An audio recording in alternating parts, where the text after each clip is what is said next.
ti chuan ali suwa chuanin engtin nge ni asoi le ti chuanin in ro omna piang in ru po om thi na ti chuwang kan ro chante chunga hianin an hnena hian kan ru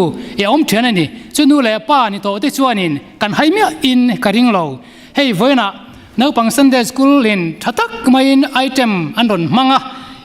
aro pui ka tia khata tang khanin future kan ko khan kal dan turte kalo suang tu ani ti chuanin lali swalo pian dan tur po hi zol nei ten kumza sari malama khanin an lo soi lok vek to nula thiang himin apayanga ti chuan alo pianga ai kuptaram tan chianga ti chuanin athi point misualte nen an kheng betanga ti chuan vuak te tuaranga ti duda te atuaranga tin aman po chi som thumanianga belwatu chan turanianga misualte thima sela misualte thana phum turanga ruat nima sela mi hausa thana phumin omanga ti zong kha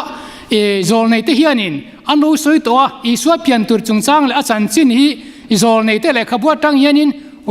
mun zani chuanga hianin mu tur omani chu atira chon do tamo ti turanya ma se alo thing dik zela lali suwa khani ran fam kem ke ni anua thuthung lui ziak chiar thele thuthung thar ataka mutu te hianin adik jai chiang takin kan phre theita chu wangin lali suwa lo piang isai chuan kantan nau pangalo piang atia kha khamia kha kantan ke mani tan ani ti kha achiang tem mai chu wangin Christian sa kwala li su hi engti kong mai hianin rin hel tur omlo nget takin ringang kan bible rin hel tur omlo nget takin vuanang ti hi tu cha pakhanna ka soi duani chu ti lo chon na ken he muslim ten ron neng lova afir fia kho ten ron khanga kan fa tu poimen lak sak lowang ti tu man kan soi thelo chu nget takin vong ma sang ti chuan chu mai ne ron kan tan nau pang lo pianga chu alo dong song tu ten andon dani kong chi khang in athir le theita ni ani chana mangai na wang khan fa pamal nei sun kharon pe kan tiringota chu adika kan tharau chandam na ta na kan han tia adika ma se chumi pia chuan alo dong song tu ten dik takan udon son chuan dam loina adik takalu don chuan dam na muani mire thein dik takalu don chuan khovel thila po hausak na alo mang theiani ting chuanin thil reng kha izuda tan lo be se dana chuanin ro puina khovel thila ro puina anga lal ro pui tak lo pianga an chevelan mani ti duda tu le ne tu te zong na sataka hnia inu kun hoi da tuma an lo be se kha ani chuan tom te in mi te ti duda in mi te rong bolin alo kal ta ti zong chan lo piang ta ale ling ta thok mai ni ma se chu mi thin lungram an tho dan chu mi mal tina khanin alu dang nam ta mi ten dam nan lo muwa hausang na te an lo dong ta adong dik chuanin ti chuan mi chapo po khanin to ingai tom nain bularon tan le ta alu don dik chuanin ti chuanin ui kompo khanin alu don dik chuanin mi chiate par mi re thei te na alo sem dar le ta thina teng an mun khan thak thing thokani la li suwa fa lo piang chu alo dong dik ta na chuan teng chuanin thil alo dang lam ta ni teng chuan ke ni po lalpa la kan ro chan kan fa te hi en kol tun mo phuna kan ne ya kan ro zong kan sum le pai te hi lalpa ne na hian pakhat mai khen tur kan kalpui tur le khen tur kan ne lo kan fa nau te chau hi kan khen tur chuan ni chu kan fa nau te mo phuna men pe ka hi kan len lo ti nakina vanra ma chuanin zona kan na chang ve don nu le pa te hianin chu khereng angu chu wan kan fa te anen kheng lo wa kan khoi chuanin tu mo nge nu le pa mo ni tu ma chuan nam kan nei thelo lalpa la kan ro chan kan du kan nei te an ni chu an kol chung changa hian nu le pa ten thei top kan chu anga ya tin chu mai ne lovin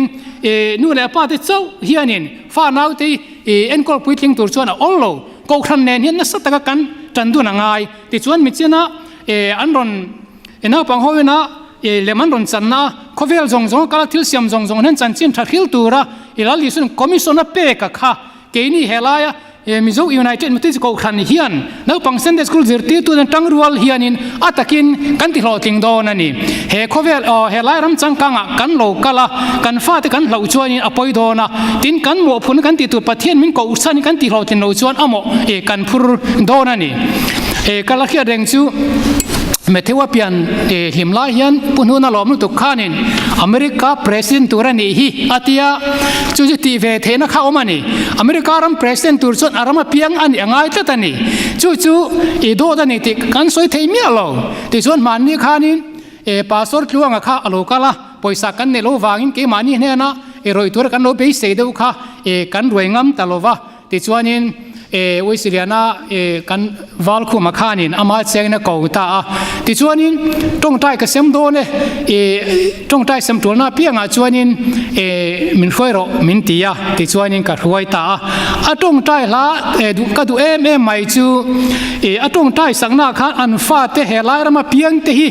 America ram president hial te ni thei turin nangin vein kai huaing che ti hi acham tel ngat zelani chu chuan put nuna trong cam khamin te khisuak thina o kan soi du chana chu tiang chuanin ke ni pon chance kan nei ani chance tak mai nei chung reng ke mani kan in tha da emo kan ni khwal o wanga chung chance tak te kan hlo chuanin tu mo nge ke mani nu le pa te mo ani hei kum som